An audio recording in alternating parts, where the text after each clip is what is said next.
Good afternoon and welcome. Thanks for joining us for the Fisma Preventative Controls Rule Supplier Verification for Food Hubs and Farms webinar. We are very excited to have a great lineup of speakers this afternoon.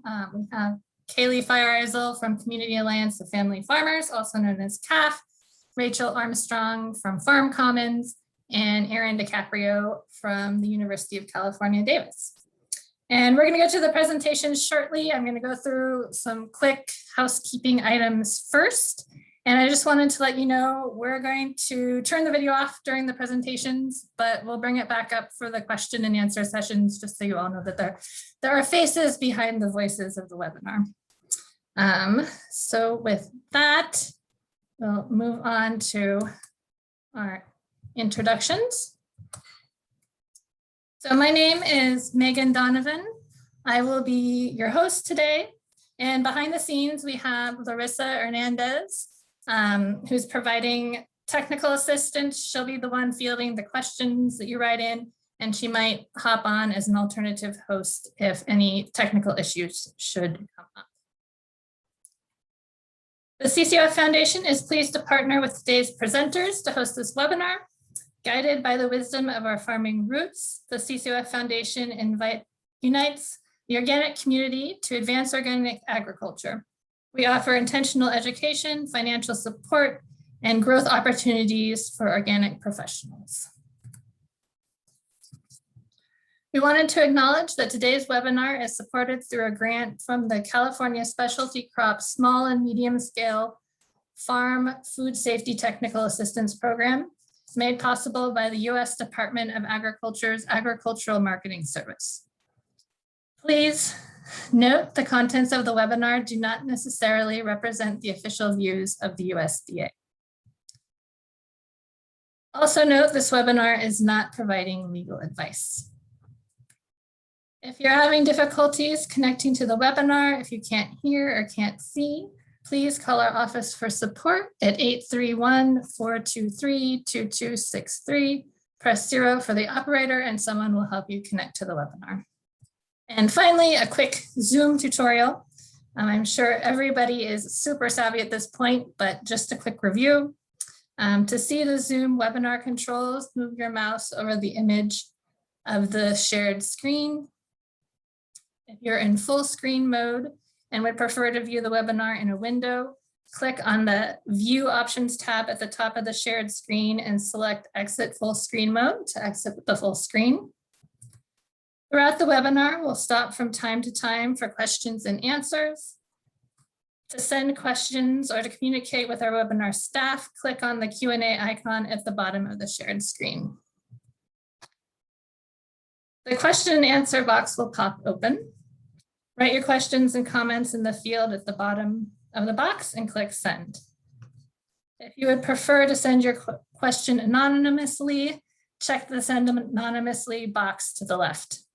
Note, we will not be using the chat function during the webinar, so just send all questions or comments in through the question and answer box. And feel free to send in questions at any time. We'll kind of collect those during the webinar and use them during the question and answer breaks. At the end of the webinar, an invitation to take our webinar evaluation survey will pop up. To take the survey, click on the link and a few questions will pop up for you to answer. This helps us improve our offerings and get ideas for future events. As a final reminder, today's webinar is being recorded. We'll send a link to the recording along with a PDF of the presenter slides to all webinar registrants. And so just a note, we had over 100 folks sign up, which is really great. And given the number of people online, we're going to try to get to as many questions and comments as possible. But if we don't get to your specific question, we just wanted to encourage you to follow up afterwards. And if you have anything else you're curious about. So thanks again for attending.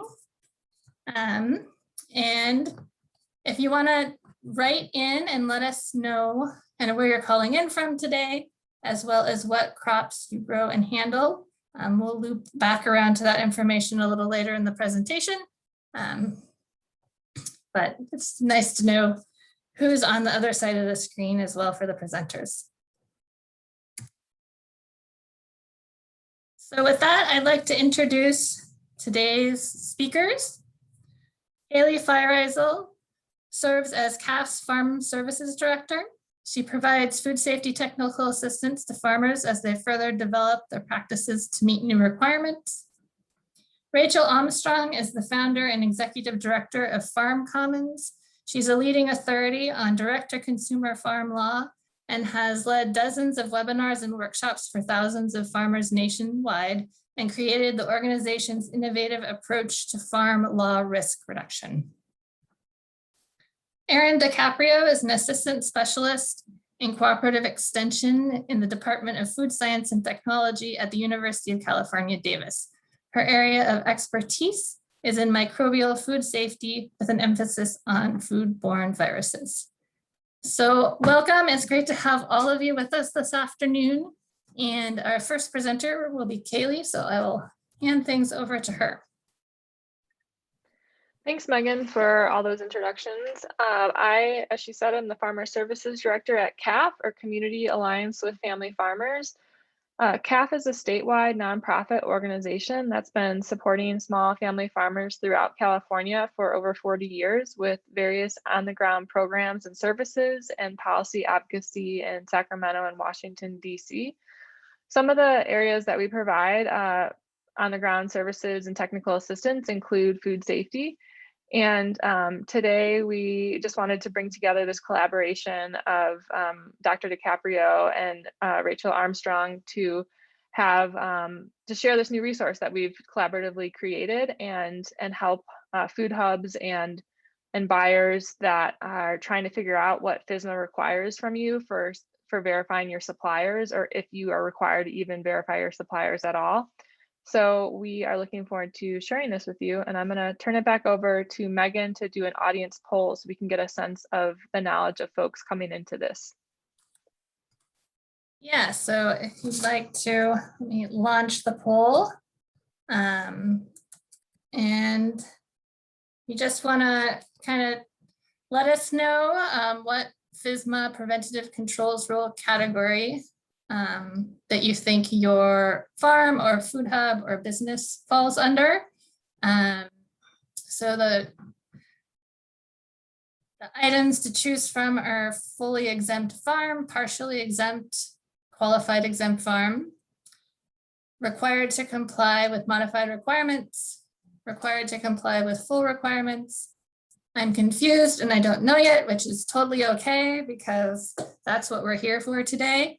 And not applicable if you might be a technical service provider or someone who doesn't have your own business. So we'll just let people have a little more time to respond to the poll.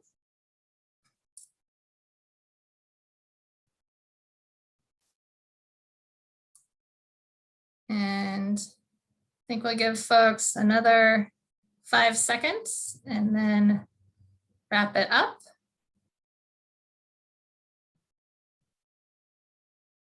All right. So want to take a look at the shared results.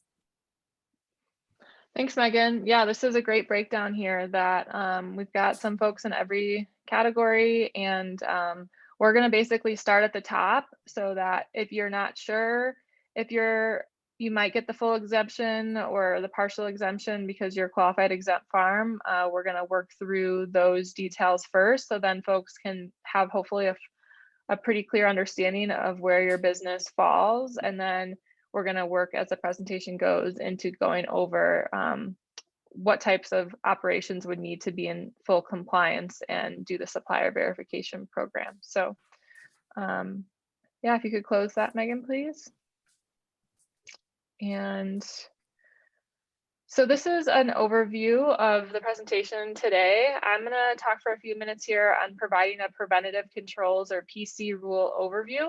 And then I'm going to turn it over to Rachel to talk about the next bullet point on there.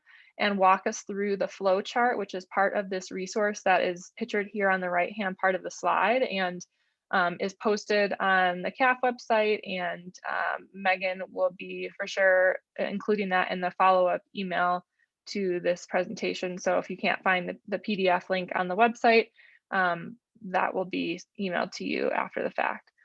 And then after Rachel walks us through the flow chart, Dr. DiCaprio is going to explain some more details about the preventative controls supply chain explanation. And then I'm going to come back and talk a little bit about some toolbox resources that we created in the guide with some example forms and paperwork that farmers could use in providing buyers or food hubs what they need, or buyers or food hubs could suggest that farmers use those templates and fill them out to help the food hubs meet the requirements they need to meet.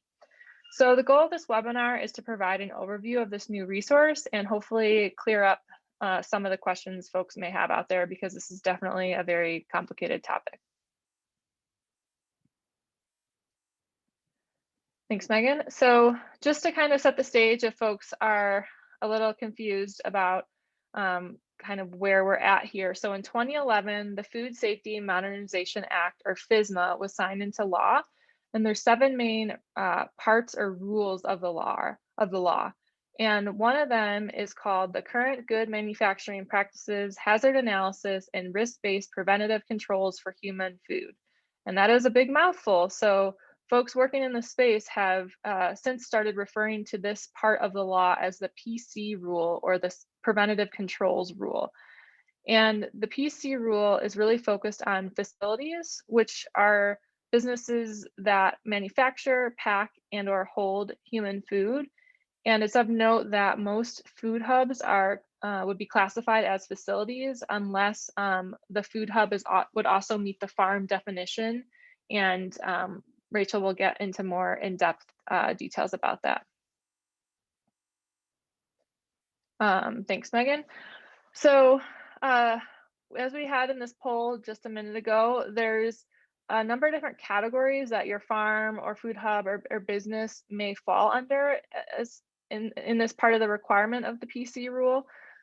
Some farms would be fully exempt from the preventative controls requirements because of their farm status. Some farms would be partially exempt, and then some businesses or food hubs would be required to comply with modified requirements of the PC rule, and then everyone else would be required to be in full compliance with the PC rule. And it's of note that we are really funneling down today when we talk about the supply chain verification program. That is like one part of what a business that needs to be in full compliance with the PC rule would need to do. But it's a part that over the last few years, all of the presenters have noticed that there's a lot of confusion on, especially for local and regional food systems and farms and food hubs in that space. So we're really focusing on just one part of what a food hub that would need to be in full compliance with the preventative controls rule would need to do. And that part is called the supply chain verification program. So as it sounds, the supply chain verification program focuses on the farms that the food hub would be buying from and how to verify them. And importantly and thankfully, the law does not have one specific way for food hubs to verify those farms or suppliers. And that is really good because it allows for some flexibility in the different unique circumstances that different food hubs find themselves in. And we'll share some examples on this webinar of how a food hub could get into compliance. So next slide, please. I'm going to turn it over to Rachel. All right. Hi, everybody, and thanks for being here today. Couple of things. I hope you have had a chance to take a look at the document, the guide that we produced. If you haven't, no big deal. But that also means you don't have to panic. If you're not, if you don't have to write all this down or duplicate these flowcharts. They are in the toolkit. I am here to walk you through this a bit to highlight some things that are strange or odd, areas where you might have questions, and see that this thing is going to make some sense to you. So keep in mind, you've got this flow chart and it's not in slide format, so it's a little easier to follow in the guide. Okay, a little bit more about myself. I am Rachel Armstrong, joining you from northern Minnesota, which is where I live and grew up. I am the founder of Farm Commons, and my background is all in farming and food system development stuffs. As I worked for nonprofits and worked on farms and did all that stuff, I thought, you know, I'm not sure we quite have the access to legal education that we really need as an agricultural and food producing community. So I went to law school to do that. So now Farm Commons does a wide variety of things for farmers nationwide. We're well known for the resources that we post on our website, guides on everything from employment law to food safety to insurance to business structures, and a lot of things in between. We also host workshops. We host workshops around the country on farm law basics for farmers and for food system and agriculture professionals on how to help build legal resilience. So that's a background that I come to you with today. Food safety is one of the areas that our organization handles it. I would not say we are, you know, there are people who know more, that's for sure, about food safety than us. Where we really specialize is how do we make this stuff actionable and relevant to folks who are not attorneys. So hence the flow chart. All right. Let's dive into it. The first question, does your operation manufacture, process, pack, or hold food for human consumption? This is awesome. If there are some of you on the line who can say, no, no, we don't do that. Awesome. You know, the PC rule does not apply to you, but I suspect most of you are on the webinar because the answer is yes, you do some of this. And if some of you are uncertain whether or not particularly you pack or process food for human consumption, let's talk a little bit about those details. This is very broad, what pack and or hold mean. Pack is, of course, to put into packaging, but it is also things like sorting and culling product. Hold includes your classic warehousing and cold storage systems, but it's also, you know, breaking down pallets into, you know, smaller units or blending for uniformity. Conducting those sorts of activities is going to cause you to say yes to this question. Yes, my operation does that. Okay, so if you say yes, then the PC rule applies to you, but don't panic yet. There are exemptions, there are modified requirements, like Kaylee outlined. You're going to have four main options once you hit at that white box that you're going to end at: fully exempt, partially exempt, modified requirements, or full requirements. For those who end up fully exempt, it's going to be just like ending up at the purple box, except not. You're not going to have to do anything, but what we say, the lingo that we use is the PC rule applies to you, but you are fully exempt. This is a distinction that's important to us attorney types. It still applies to you, you just don't have to do anything. But that's technically not the same as it not applying to you. It works the same in practice though. So once we've processed this slide, we know, okay, I'm in the white box, this matters to me, but I don't know what I have to do yet. So let's go to the next slide for that. Okay, we're going to start to go through some classic exemptions to figure out exactly what you have to do. And our first exemption is the retail food establishment. Is your primary function to sell food directly to consumers? And primary means 50.1% or more. So a really technical definition of primary. So, and that distinction is that food products sales are made directly to individuals, which is not other businesses.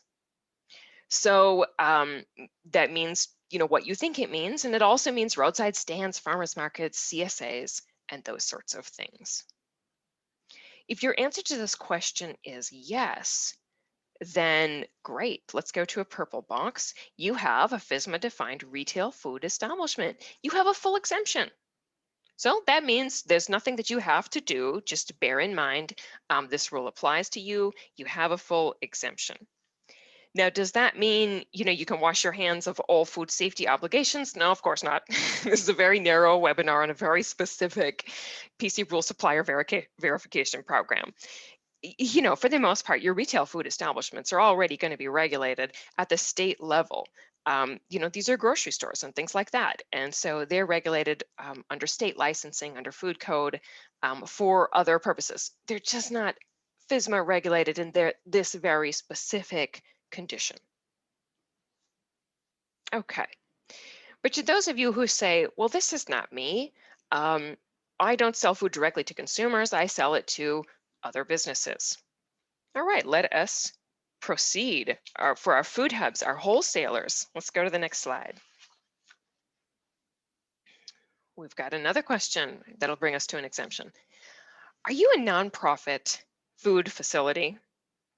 And when I say nonprofit, I mean a couple of different things. So number one, you might be a 501c3 nonprofit organization.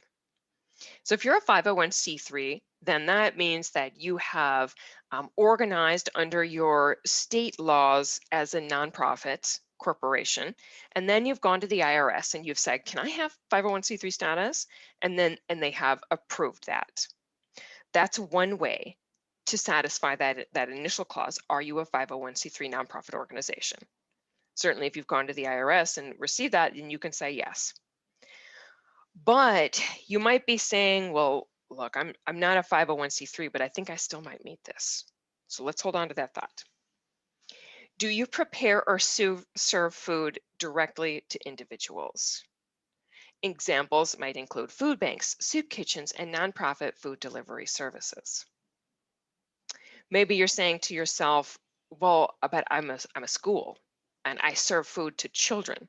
And schools are technically not organized as nonprofit corporations, and they don't get 501c3 status from the IRS. It just doesn't work that way.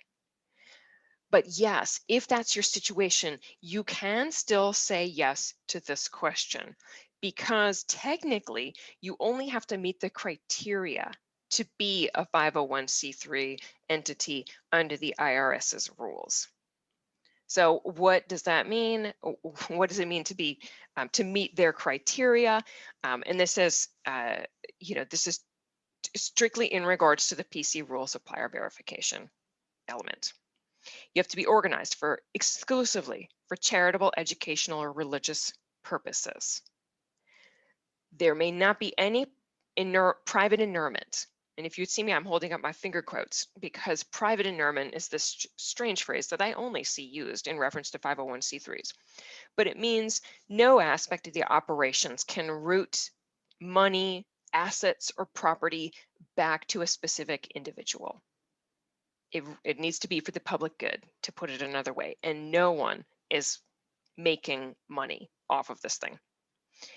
Of course, you can still pay staff, but private inurement means, you know, somebody's receiving something above and beyond that.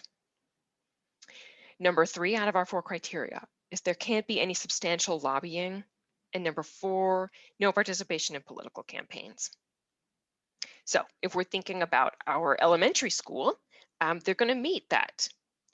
They are still satisfying those 4 criteria to be a 501c3 nonprofit organization, even if they haven't actually requested that status yet. And of course, they prepare and serve food directly to individuals.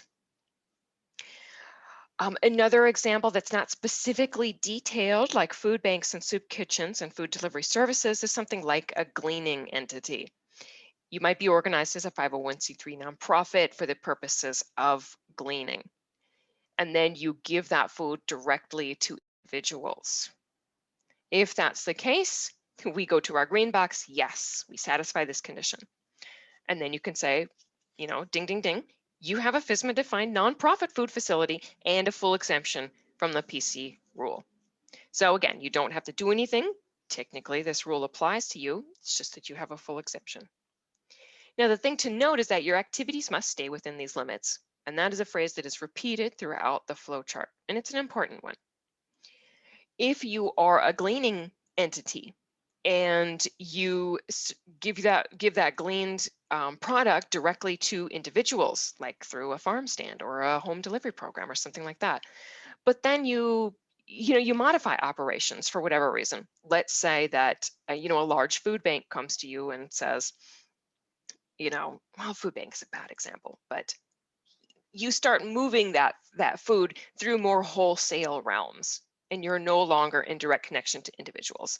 Then you got to say, okay, maybe our activities have gone beyond these limits. Go through the flow chart again. Okay. So let's talk about the red box. No, your operation does not satisfy the above conditions. Like, for example, you aren't a nonprofit. Maybe you are a farm, or you are a nonprofit, but you don't serve directly to individuals, or you're a food hub, which we imagine a number of you are. Okay, so now we'll go on to our next slide. We're moving into some more complicated exemptions here.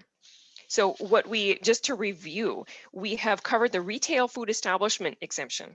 Basically, are you like a grocery store? Okay, then you're exempt and you're going to be regulated through those traditional means of regulating grocery store type operations. We have discussed the nonprofit food facility exemption. Are you a nonprofit that gives food directly to individuals? Okay, you have an exemption as well. And now we're transitioning to our farm-based exemptions. Don't worry if you don't run a farm, we will still get to that. So our question is, does all of the manufacturing, processing, packing, and holding of food products occur on your farm? And again, let's review that those broad definitions of pack and hold in particular. If you say yes, yep, that's I do those things, but I do them entirely on my farm. Okay, great. In that case, you have a FSMA defined primary production farm. You might have a full exemption from the PC rule, but we have to check. We've got to check one more thing. So if we could go to the next slide.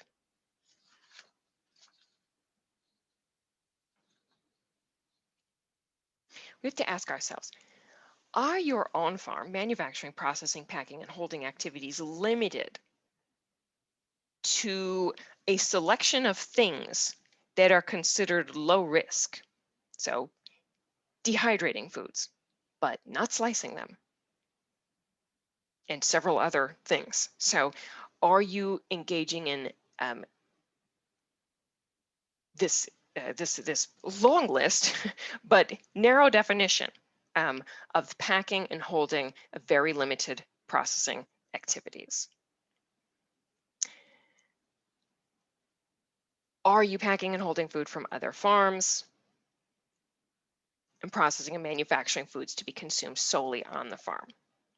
So that last one is really easy. So let's just knock that one out right away. If you say, yes, I pack and hold food, yes, I do it on my farm, but it's only for me to eat and only for my family, well, then that's not what this rule is designed to regulate. So you don't have to worry about that. But let's look at the other ones. So if you're packing and holding food from other farms, sorry, it's a little hard to chop up the flow chart, and I did write my script, but I'm still stumbling a little bit here. So when you say you're packing and holding and with very limited processing activities, and yes, you satisfy that, then of course we go to our purple box. You have a FSMA defined primary production farm exemption, and you have a full exemption from the PC rule. But oftentimes people are not going to be satisfying those conditions. So then we're talking secondary activities rather than our primary. So let's scoot on to the next slide. Are you an operation that harvests, packs, or holds food products, whether on or off a farm? Where the majority, again, that means 50.1% 50% or more of the products that you have come from nearby production farms, and the farm supplying the product hold a majority interest in your operation. So what does that mean in normal person talk? Is it you and a bunch of other farmers that are doing this for yourselves? Are you coming together yourselves to pack and hold your own product, and you're the ones who are in control of that? Well, that's what this is designed to provide for you. So you can be on multiple parcels of land, so long as all the parcels are in the same general vicinity and under the same general management. So in this case, again, let's get to the point.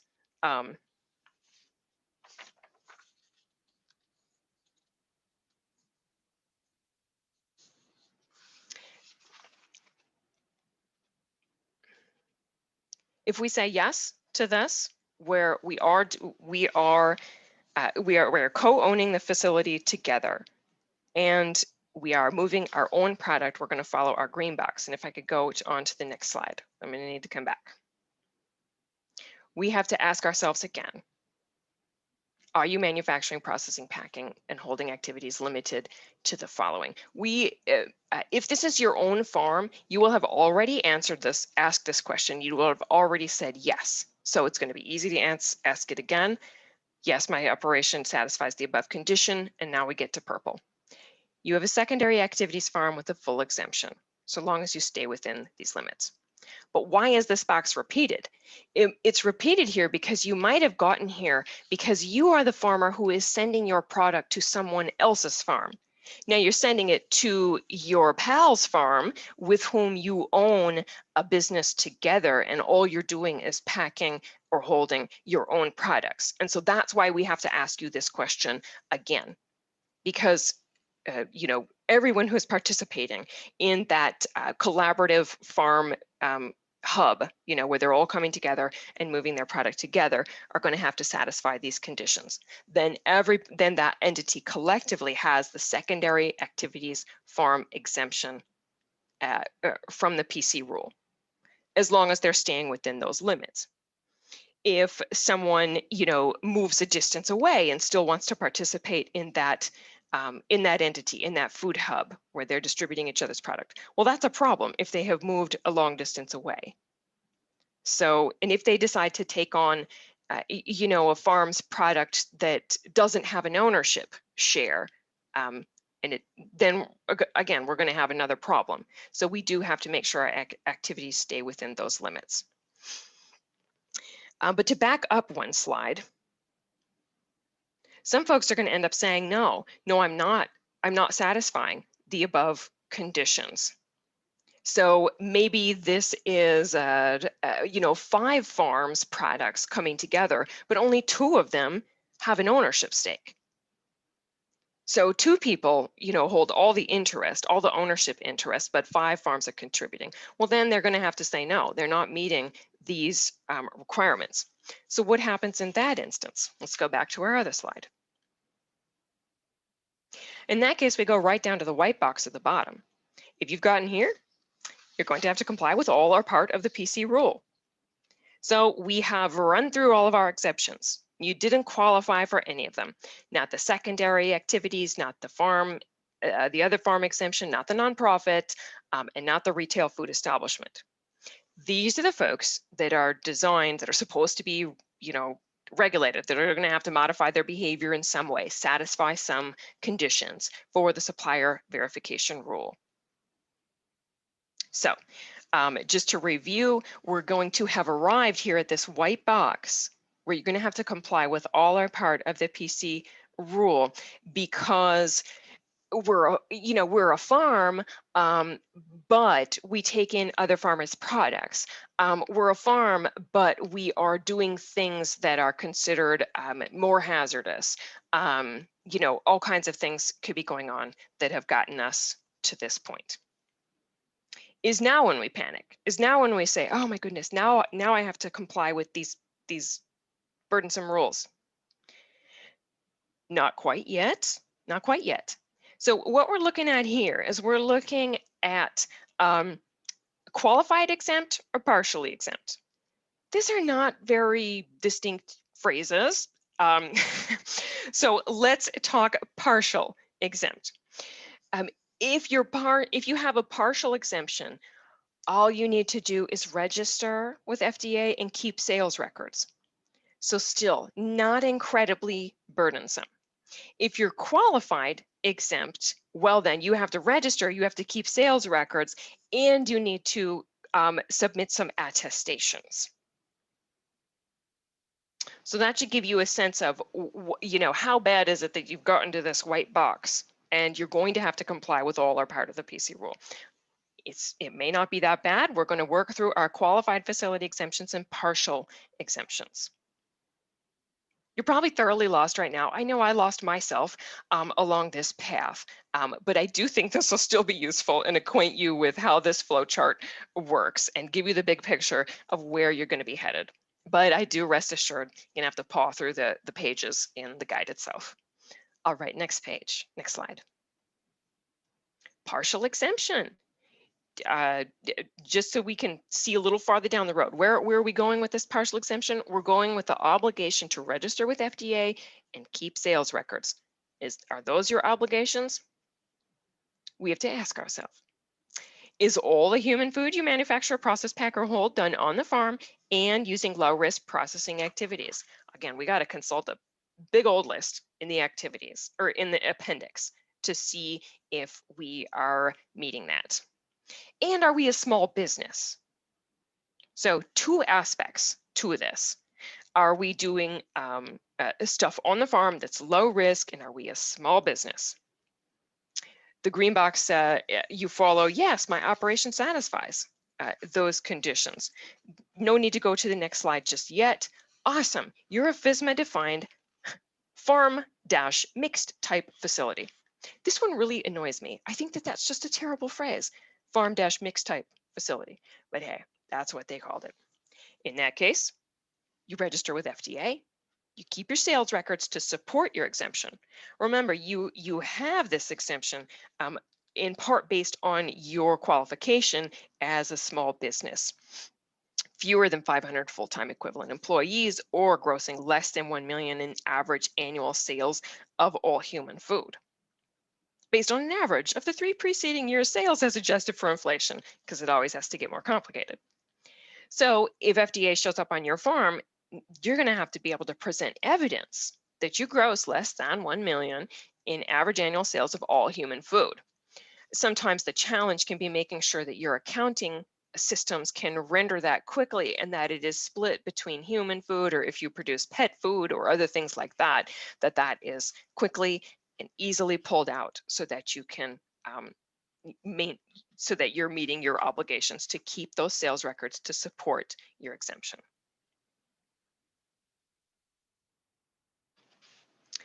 All right.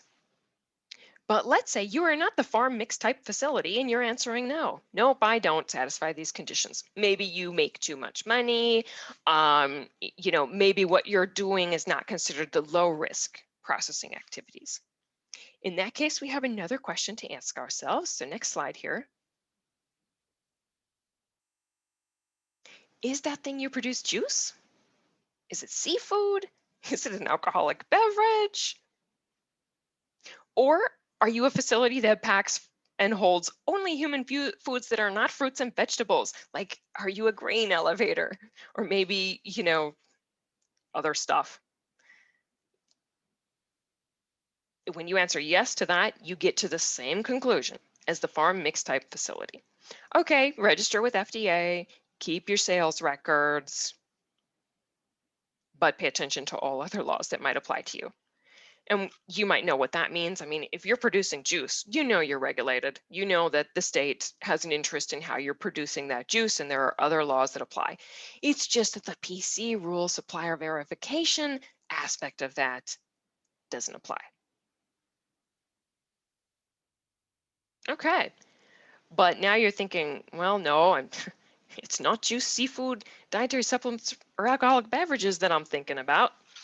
So then what? Now we go to our next slide, and we have yet another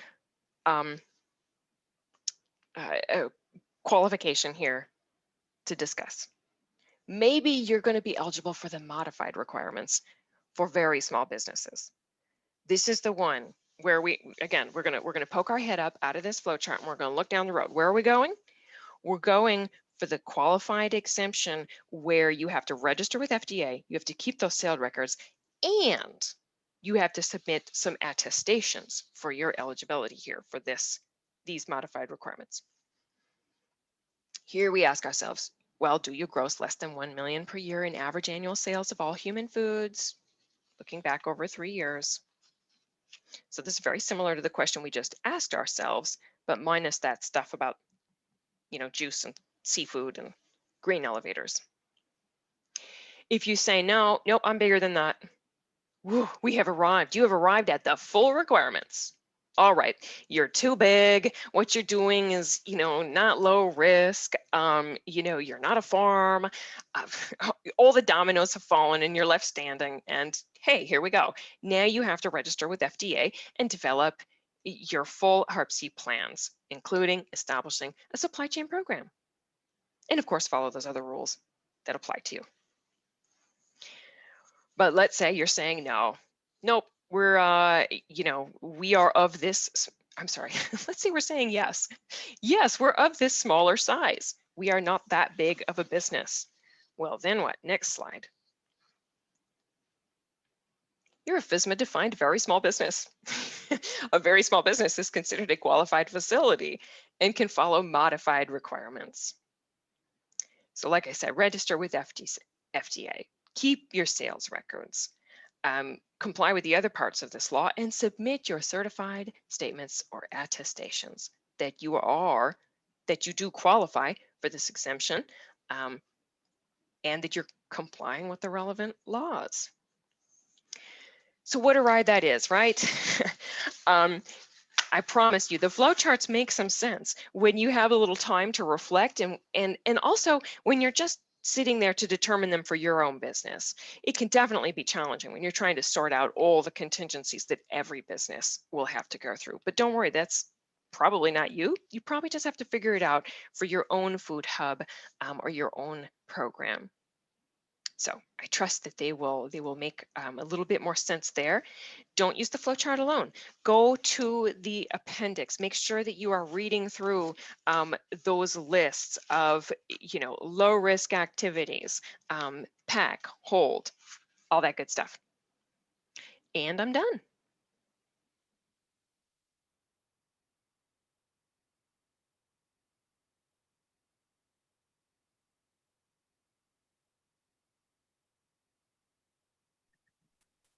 All right, so we're gonna open it up to questions.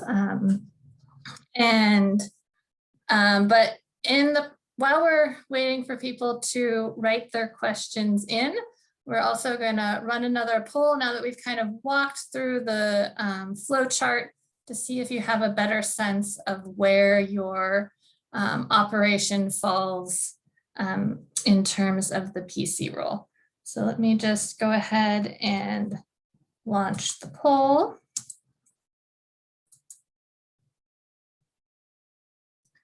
And we'll give some folks the time to both write in questions as well as respond to the poll.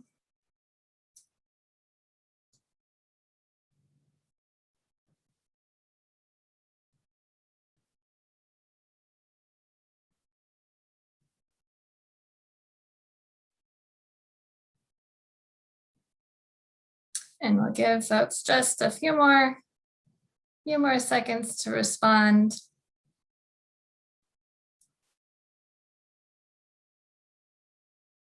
All right, so I'm gonna go ahead and close the poll and share the results. So Rachel, do you wanna talk a little bit about what we see now? Not bad, not bad. We cleared up the I'm confused and I don't know yet. At least for the majority of folks, we still have a few people that don't know. No problem, consult that guide and I think you'll probably get where you need to go. We've also figured out that it's not applicable to more people. That can't be a bad place to be, but stay on the line for the program to see what other tools we have for the rest of you who are now required to comply with full requirements, with modified requirements, those sorts of things. Great. Well, it's good to hear that people have a little more idea of where they fall. And yeah, and for those that are still a little confused, I think that is totally understandable. There's a lot of information presented in a very short time. So for questions that have come in, someone was wondering if they are selling fermented vegetables such as sauerkraut at the farmer's market, kind of where that falls into these categories. Sure, I can address that. So, so the first thing you'd want to do if you are considering what do I have to do if I'd like to start producing and selling fermented vegetables at the farmer's market, what you're doing there is just your baseline processing. You're processing a food product, and so the first place to start would be to call your local office. It's usually a county employee that does licensing for such things, that does licensing for food processing. You might need, depending on where you're going to sell it, at the scale at which you're operating, a few different varieties of food processor licenses. The good news is that what you well, I suppose it's good news or bad news.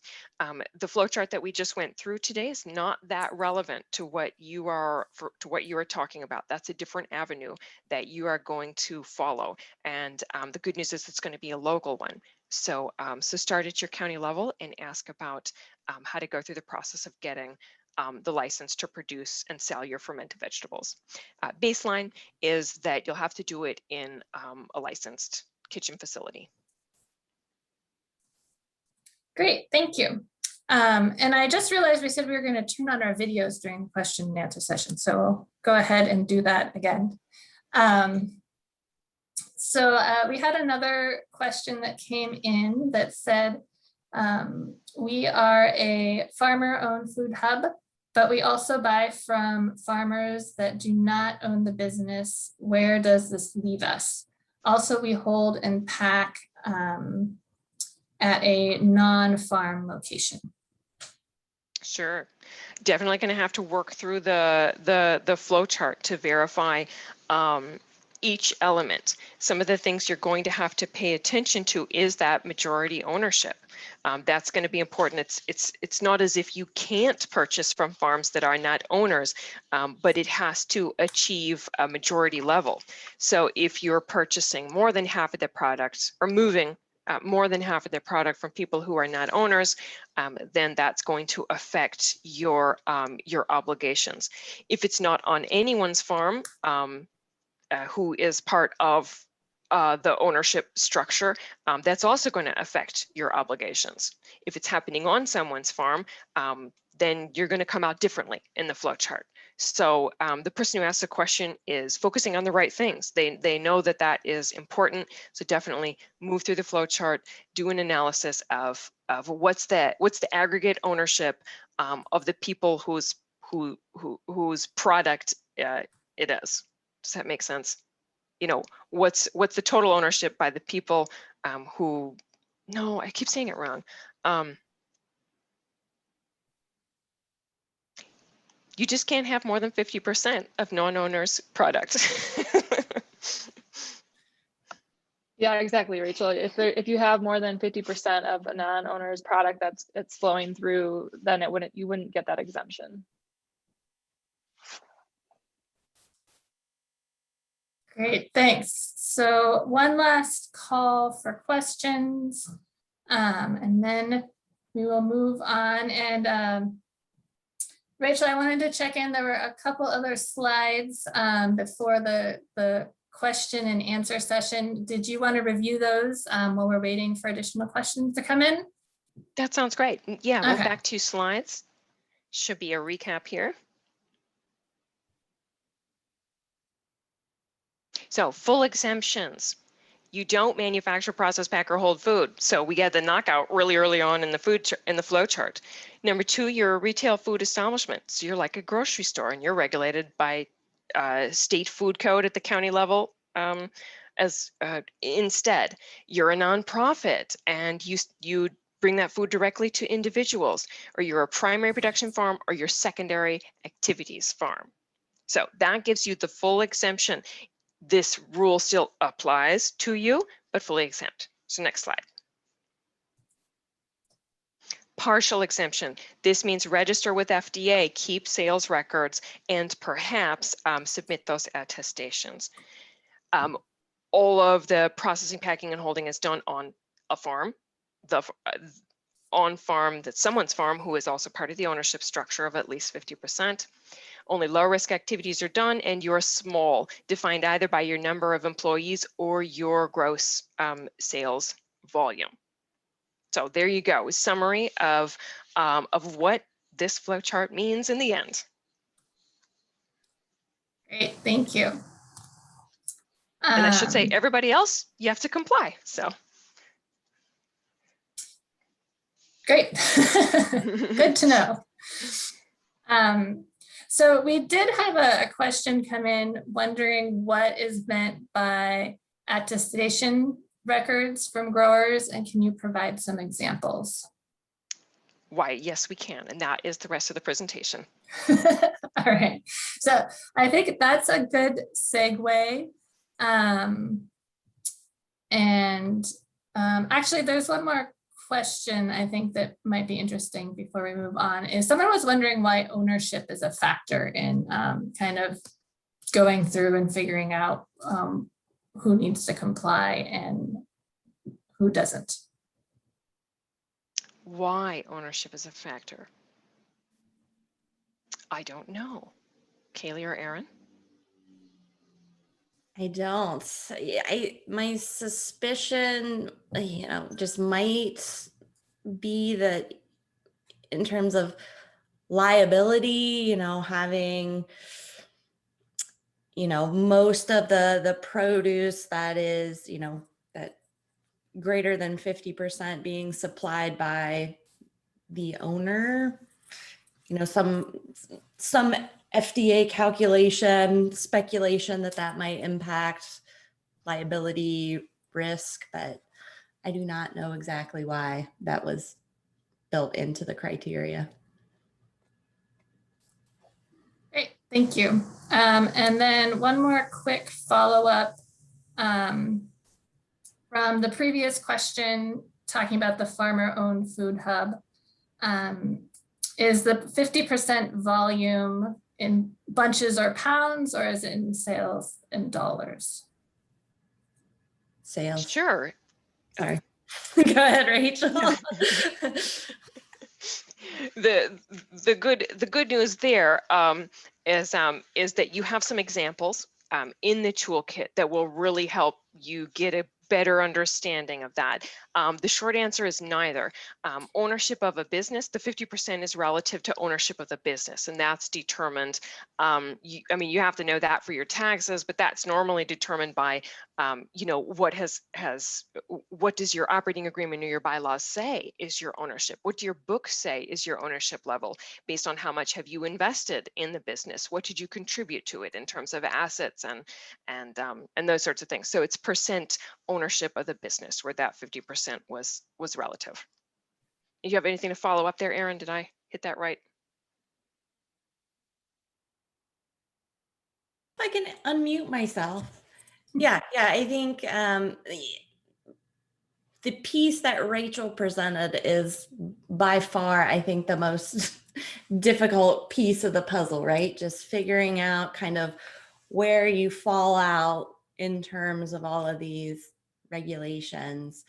So I think spend some time with the flow chart and the kit, and some of the answers are gonna rise to the top. But yeah, it's about kind of figuring out where your business currently stands. And we've done some work with hubs where they've actually adjusted some of the ownership, so the hub would be qualified as a secondary farm under the produce safety rule rather than the PC rule. So kind of see where the lay of the land is right now. And, you know, there might be instances where you could make some adjustments in ownership. So you would meet that, you know, 50% criteria to fall under that secondary farm definition.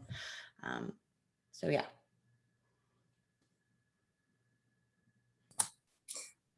Wonderful. Thank you for all of your clear answers. And I think we'll move on to Erin's part of the presentation. And then if more questions come up, keep sending those in and we'll get them at the end. Great. Thanks, Megan. And thanks, Rachel, for walking us through that flow chart. You know, it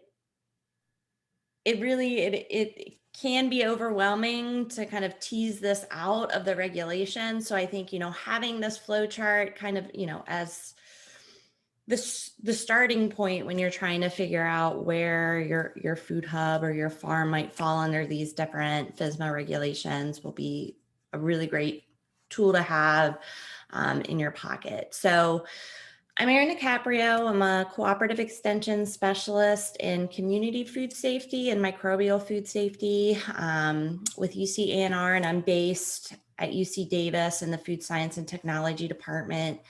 So I work with growers, food hubs, processors, and consumers on all kinds of issues related to food safety. But I think really since I started in 2016, that kind of was right when FSMA was rolling out. So for, you know, the non-consumer stakeholder base that I work with, a lot of that work has focused on FSMA. So helping folks understand the regulations generally. I'm sure many of you guys know many of the regulations do have required training. So holding some of those training courses, but then also providing technical assistance on how to apply practices to be in compliance with what's written in the regulation.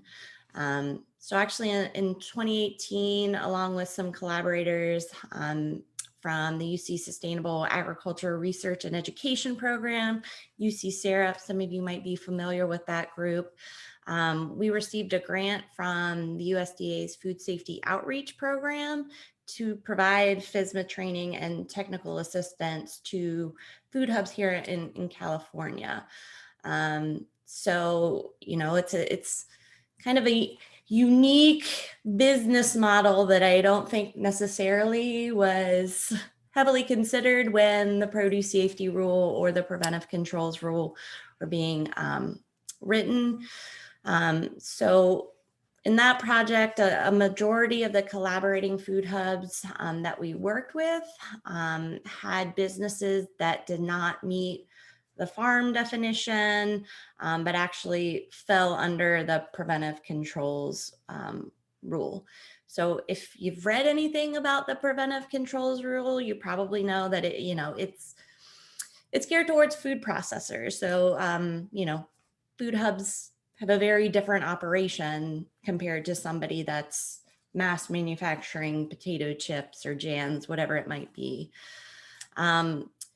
So here I just kind of want to frame what's required of a food hub that does fall under potentially, you know, the preventive controls rule.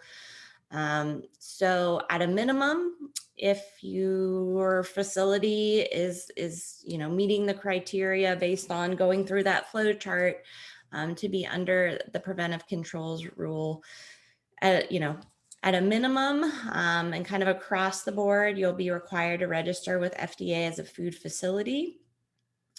And you'll also be required to follow good manufacturing practices. Probably you're already doing this, but it's very defined in the regulation what these GMPs or good manufacturing practices are. They include things like personal hygiene and personnel training, requirements for cleaning and sanitation, for how your facility and equipment is designed and things like of that nature. So for all of those GMPs, standard operating procedures need to be developed. So you should have an SOP that covers how you're going to be cleaning and sanitizing different surfaces in the facility, the frequency of that cleaning and sanitation. And then to accompany those SOPs, you also have to keep records of when those activities are occurring. So I would say, you know, record development and record keeping is probably going to be the most cumbersome part of being covered by the preventive controls rule. There's certainly documentation and record keeping required under the produce safety rule as well, but it kind of bumps up a little more under the preventive controls rule. So registering with FDA and following good manufacturing practices, that applies to all food hubs that are subject to the preventive controls rule, regardless of their exemption status. So regardless of size, if you fall into that category of being covered by preventive controls, you're going to have to register with FDA and follow good manufacturing practices. So if a food hub happens to be subject to the full coverage of the preventive controls rules, so that's if the food hub has annual sales that exceed the $1 million threshold that's now adjusted up for inflation, in addition to registering with FDA and following those GMPs, they also have to conduct a hazard analysis, which is this process of conducting a systematic review of all the potential hazards in their facility. And based on those hazards that have been identified, determine whether or not any of those hazards rise to a level that they have significant risk to public health. And in those cases, the food hub would have to implement a preventive control for that identified hazard. So in addition to conducting the hazard analysis, it's also required that fully covered facilities implement a food safety plan. So that includes the hazard analysis, as well as some other accompanying documentation. It also requires that for those hazards where a preventive control is needed, there's documentation of what those preventive controls are, the process that's going to be employed to control those hazards, and then very robust, stringent record keeping around implementation of those preventive controls. So in the work that we've done with food hubs, you know, the most common types of preventive controls that we've seen needed. So these are based on hazards identified that would require control to minimize risk to public health. The preventive controls have been allergen, sanitation, and supply chain preventive controls. So there's basically 4 types of preventive controls that can be applied. One is a process control. So that's for, you know, a food manufacturer that's applying a heat treatment or acidifying a product. That's considered a process control. Allergen preventive controls, that's, you know, making sure you're minimizing allergen cross contact or mixing of allergens and non-allergenic material in a facility. Sanitation preventive controls can also apply to some allergens. So if you have a table where you're going to be unpacking almonds, for example, and then after that handling, you're going to be packing a box that doesn't have any almonds in it, you would need a sanitation to control cross contact of that almond allergen on that surface before handling non-allergens. And then the supply chain preventive control is what we're really going to focus on here today. So next slide, please. So a supply chain preventive control is needed when a hazard is identified that relies on the supplier to control for that hazard. So for raw produce that's not destined for processing or that is likely to be cooked prior to consumption, the safety of that produce relies in large part to minimizing risk during production. So that risk mitigation, we're relying on the grower of that produce. So for a food hub that's receiving raw produce, they do have to rely on the grower to reduce that hazard risk. So under the PC rule, it is required that you identify a hazard. If you identify one of these hazards that is associated with produce you're receiving, and that requires a supply chain preventive control, then you're required to implement this supply chain program. So a supply chain program is not required if no hazards are identified that require that supply chain control. So this might be the case if the food hub or whatever that receiving facility is applying a kill step to control the hazard in produce. So if you're receiving strawberries and you're, doing some kind of processing, I don't know, making jam, in that case, you'd probably fall out of many of the on-farm definitions. But if there's some kind of kill step being applied to control the hazard, the supply chain programs not required. Or if you're receiving produce that is on the FDA's rarely consumed raw list, then you also don't need that supply chain program. So under the produce safety rule, there's a list of these commodities that are exempt because consumers routinely cook them prior to consumption. You might also have an exemption to the supply chain program if there's a buyer downstream that applies a kill step. So this wouldn't be direct to consumer sales, but if you were selling to someone that was making jam out of the strawberries, then you would need a written assurance from that jam manufacturer that they're going to be applying a heat treatment to eliminate any of those potential hazards of concern, and you would have documentation in your facility of that. And in that case, you wouldn't need to implement your supply chain program. So there is some nuance on what's required as part of that supply chain program if you're working with smaller businesses. So more on that to come. And also, if your food hub is not subject to the full requirements of the preventive controls rule, so if the food hub has a qualified exemption, then the supply chain program is not required. So next slide, please. So the full requirements of the PC rule will apply if a food hub meets any one of these three criteria.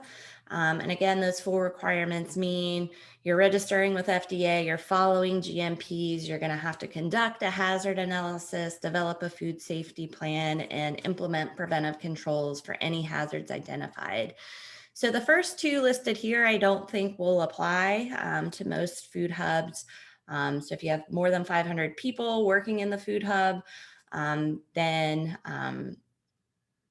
you're going to be fully subject to the rule. There are some low risk activities that can be done on those mixed type facilities that Rachel was mentioning. None of the hubs that we worked with on our project were doing any kind of processing, but you would be potentially allowed to do really basic processing, like if you are slicing fruits that have a low pH, and they define this in the regulation as a pH of less than 4.2. So cutting a lemon, for example, you could do in one of those mixed type facilities. You can dehydrate fruits or cover dehydrated fruits in chocolate, but that list is really limited, and you can find that full list in the guide's appendix. So the last option here is really the one that we found working with the hubs was what put people into fully covered by the PC rule or having that qualified exemption, and that's the annual sales threshold. So if a food hub grosses more than that 1 million in annual sales adjusted for inflation of human food, then they'd be fully subject to the PC rule. So this calculation does include all human food, even things like the dairy, the meat, the juice that are going to be covered by a different set of food safety regulations. So just keep that in mind as you're doing those calculations in-house. Next slide, please. So the supply chain program is really something that the processed food industry has tried to push back on because of just how complicated this can be for a huge business that might be working with thousands of different ingredient suppliers. But for food hubs, you know, I suspect that you might have a much smaller supplier base and more established relationships with your suppliers compared to some of these huge food companies.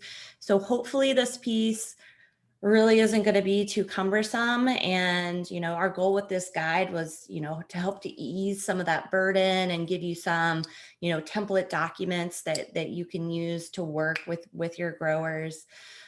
So the first step on the food hub side is to conduct your own hazard analysis. And there are whole classes on how to conduct a hazard analysis.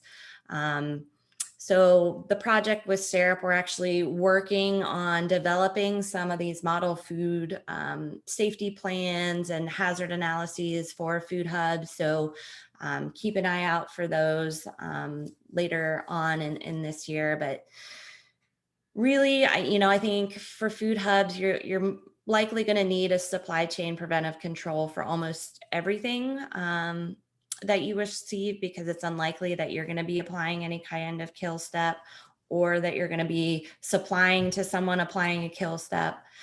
So we're always going to be relying on the supplier to mitigate the risk in fresh produce. So again, those exemptions might be produce that's on the FDA's rarely consumed raw list.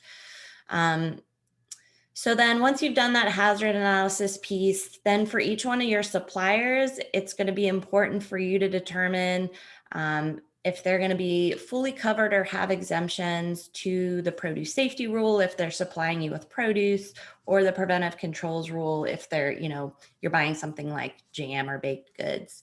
If you're sourcing eggs, I know a lot of the food hubs we worked with do source eggs. You want to know if that supplier has less than 3,000 laying hens. So knowing this about your suppliers is going to help determine what kind of supplier verification activities are needed. Next slide, please. So again, first step, this is from the guide, is the hazard analysis. So Food Hub needs to look at all the products they're receiving and determine if there are potential hazards that require a supply chain preventive control. So produce that's not on that FDA rarely consumed raw list is considered to have hazards requiring a control. Likewise, eggs. I think everyone's aware they can be a risk for salmonella. So if you're sourcing eggs, you're going to have to pull out salmonella as a potential hazard in those eggs. Next slide, please. So next, the Food Hub needs to determine if the supplier, their grower, is going to be fully covered by the produce safety rule or has an exemption. So for the PSR, if a farm grosses less than 25,000 per year, they're going to be fully exempt. And those that have less than 500,000 and sell more than 50% of that produce to qualified end users are going to have a qualified exemption. Next slide, please. So if a farm is fully or qualified exempt, this is the information that you would need to collect from them as part of your supply chain program. It's basically 2 written assurances. The first is that they have an exemption to the produce safety rule, And the second is that they acknowledge it's illegal to sell adulterated food. So adulterated food is just kind of this FDA blanket term that's used to mean any food that has a hazard associated with it, or spoiled or misbranded products. And we have some examples of this in the guide that you can use with your growers if needed. Next slide, please. So you might have some value-added products in the food hub that would fall under the preventive controls rule. This would be things like jams, baked goods. So for these suppliers, a business with less than $1 million in human food sales would be what's called a qualified facility. Next slide, please. So similar to what we saw with the farms that have exemptions under the produce safety rule, if you're working with a value-added processor that's a qualified facility under the PC rule, you're going to need 2 written assurances from them every 2 years. The first is that, you know, it's a document that states they are a qualified facility. And the second is that they're producing food in compliance with applicable food safety laws. And this would be like state and local laws. We see a lot of in California, you know, jams and baked goods being produced under the cottage food law, which would be actually a locally enforced food safety program. Next slide, please. So if you're working with a farm that's fully subject to the PSR, it's required that the food hub verifies that the farm is implementing food safety practices to minimize risk. So this can include an on-site audit, sampling and testing by the supplier, the grower, or the food hub themselves, and or a review of the supplier's food safety records. So that on-site audit can be done by a qualified food hub staff member, or it could be a third-party audit. I'll just say with testing, you know, I don't think it's feasible to do product testing of produce, and testing is not a way to assure safety. So, you know, I'll just throw that out there for consideration. I would suggest, and just for best practice, even with those growers that have exemptions, an on-site audit and review of their food safety documentation is generally a good idea. So it wouldn't be required for exempt or farms or qualified facilities, but a good way to ensure that produce or products received are safe. Next slide, please. And as I already mentioned, many of the hubs that we worked with through our project do source eggs. So if a producer has less than 3,000 laying hens, they're able to sell without USDA inspection. So for these producers, written assurances are required, similar to what we saw for farms or value-added processors that had those exemptions to the PSR or the preventive controls rule. Next slide, please.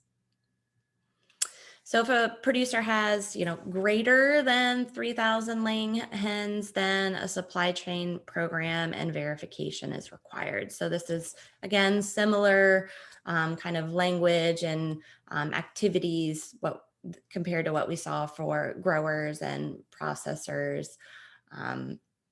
So just to give you, you know, a little bit of the lay of the land, you know, what's required from your suppliers is going to vary based on, you know, their size and status under these various food safety regulations.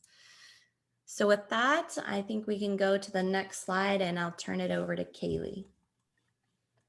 Thanks so much, Erin, for also covering some complicated information, but hopefully that answered some questions for folks on, okay, I'm a food hub and I have some farms that are qualified exempt under Fisma, and how there's different attestations you can ask them to provide, and different answers to what you do for different types of farms or suppliers you buy from.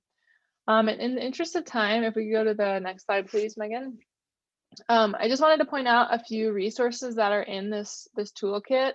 It has some sample letters that farmers you work with can fill out and provide to you if you're a food hub or a buyer, and that you can use to help you verify that the farms you buy from, for example, the first bullet point, if that farm is considered fully exempt from the FSMA produce safety rule, then as Aaron mentioned, there's certain like attestations that they can provide paperwork for, and that would make sure that you on your end as a food hub, you cover the bases you need to have covered for that type of farm category. And then there's other example attestations for a farm that is qualified exempt under the produce safety rule, and another one for a farm that is partially exempt from the PC rule because they're considered a qualified facility, and one's related to the ag exemption. Next slide, please. So here's just a recap of some resources that you could reference that relate to this information. The first link is where where this guide is posted on the CAF website. And there's also some food safety template options out there, or Word documents that if you're working with farmers and they do not have a food safety plan for their farm, there's a template food safety plan and other template records and things at that second bullet point on the slide. And then also just the Carolina Farm Stewardship Association has a number of good food safety and FSMA related resources. And then if you have a question related to a wider food safety related topic, there's the National Food Safety Clearinghouse that you can type into their search bar, that I highly recommend folks, before Googling a food safety question, put it into their search bar there, because those resources are vetted more than Google, and you'll probably get a higher quality response to your question if there is something that can help answer your question in that portal. So in the interest of time, I think we can advance to the next slide. Thanks, Megan, and open it up for questions for folks. If you are wondering if you're a food hub and some of these categories for what you would ask farmers to provide you for supply chain verification, maybe you have questions on that. Or maybe you've realized in this webinar that you actually don't need to be in full compliance with the PC rule, and therefore you don't need to do the supplier verification program. Yeah, I'll stop talking and we can open it up. Great, thank you. That was a nice kind of overview for food hubs, and then some great resources for folks to check out in the toolkit. So thanks for those. We did have a question come in during presentation.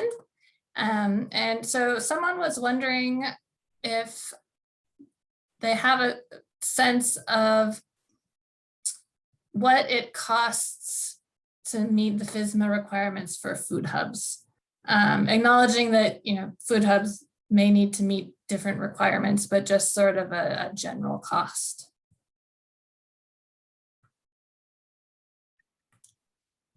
I'm not sure on that. I don't know if Rachel or Aaron have any thoughts on that.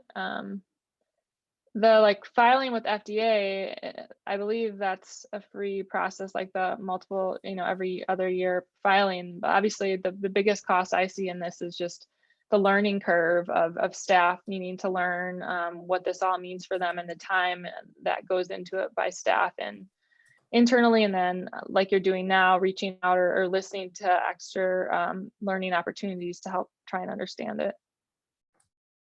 Yeah, I think that's the big piece, Kaylee. We didn't do any kind of you know, cost analysis in our work, but you know, I think it's, you know, everybody is wearing multiple hats, right? And then, you know, these requirements are, you know, they're record heavy. You know, it's going to take someone dedicating a good bit of time to, you know, understand first where you fall in terms of the different regulations, and then, you know, building out all these standard operating procedures and records and things.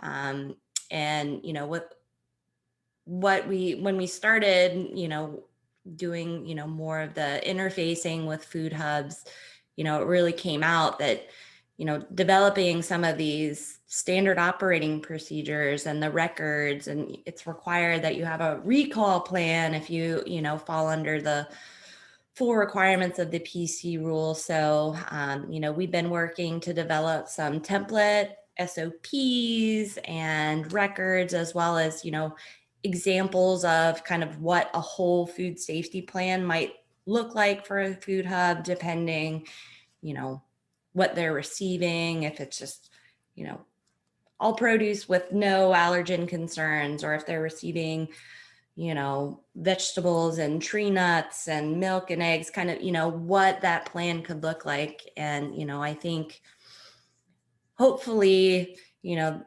that along with this guide can at least take away some of that burden of time if someone had to kind of go to the regulation or start from scratch with these materials.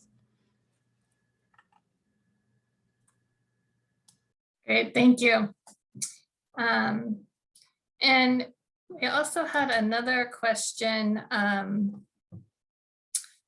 wondering, they're a produce farm and they pack in the field, but they use a local cooler, and they pay the cooler for their services, and they're wondering kind of where they would fall in the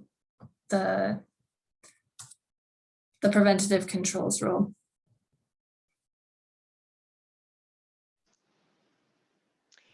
And that's a situation where they'll definitely have to sit down with the flow chart, because there's a number of different factors we're going to have to look at. First off, you know, do they pack and hold? If they don't, then we don't have to worry. But if they do, we've got to go marching down our list of, okay, what do we got here? You know, who owns what? Where is it? So definitely perfect instance where the flow chart is going to help them out. Great, thank you. And I think that brings up the question too.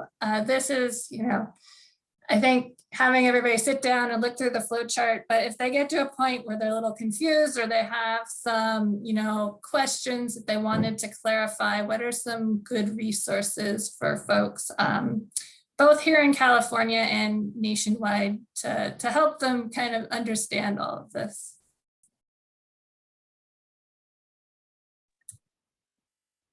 Yeah, well, I would say we would probably all recommend the guide, as we've been saying, but then after that, my email is kaylee@caf.org, KALI@caf.org.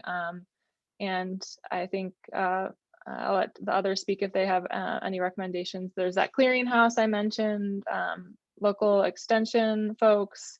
Yeah, I'll let others chime in if I'm forgetting. FDA produces some nice question and answer and info sheets. You know, if you do turn to Google, definitely follow links that come from FDA, things like that. You can get to some good, you know, guidance there. And I was saying that because technically called guidance, it's not necessarily like, you know, the rule, the law, but it's what FDA is suggesting at this time, which is as good as what we've got. Yeah, and folks are always welcome to reach out to me.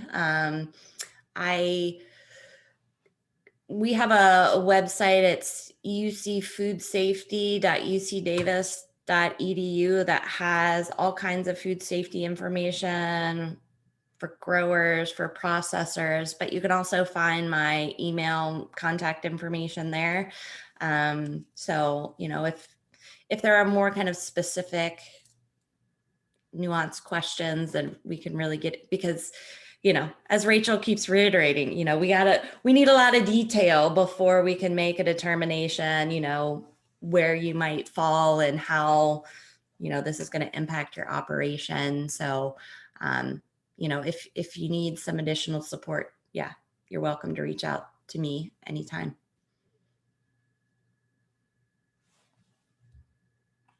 Great, thank you. It's good to know about all those additional resources out there. And also thank you for volunteering to follow up with follow-up questions. And someone also wrote in that was wondering if there are resources that one can follow for establishing a food hub. So if it's something they're not doing yet, but interested in kind of starting, where would be a good resource for that?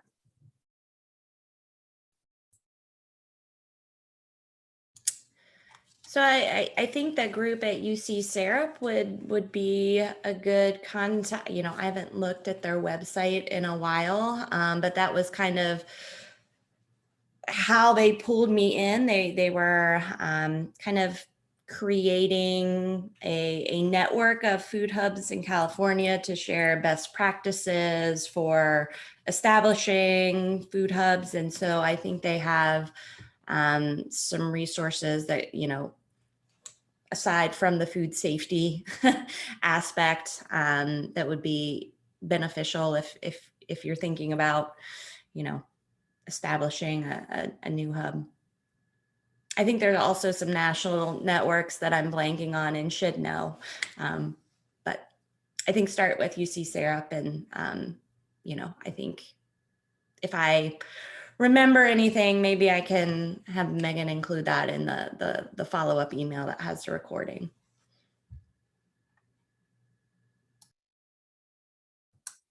Thank you. So I think we are at time, so we're going to wrap things up.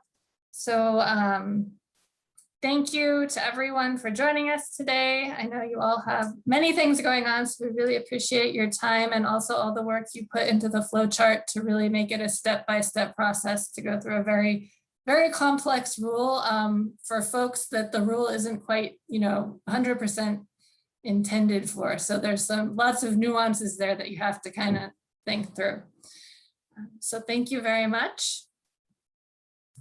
And just going to go through just a quick wrap up. CCOF has some upcoming events. You can check them out on our website. Our next webinar will be on organic labeling and marketing strategies for meat producers in May. And also, all of our past webinars are recorded and hosted on our YouTube channel. So there's lots to check out there. And finally, right now, the CCOF Foundation has 2 grant opportunities open. One for vocational and higher education students who are studying organic agriculture. And the deadline for those is May 14th. And then our Brickmont Hardship Assistance Fund for organic producers is open through May 28th. So if you know of anybody who is a higher ed student or someone who suffered a hardship over the past year, please send them our way. And finally, thanks for attending, and please fill out the evaluation form that'll pop up in your browser after the webinar closes. We really appreciate the feedback, and it helps us improve our offerings. So thanks again, and have a good afternoon, and we will see you next time.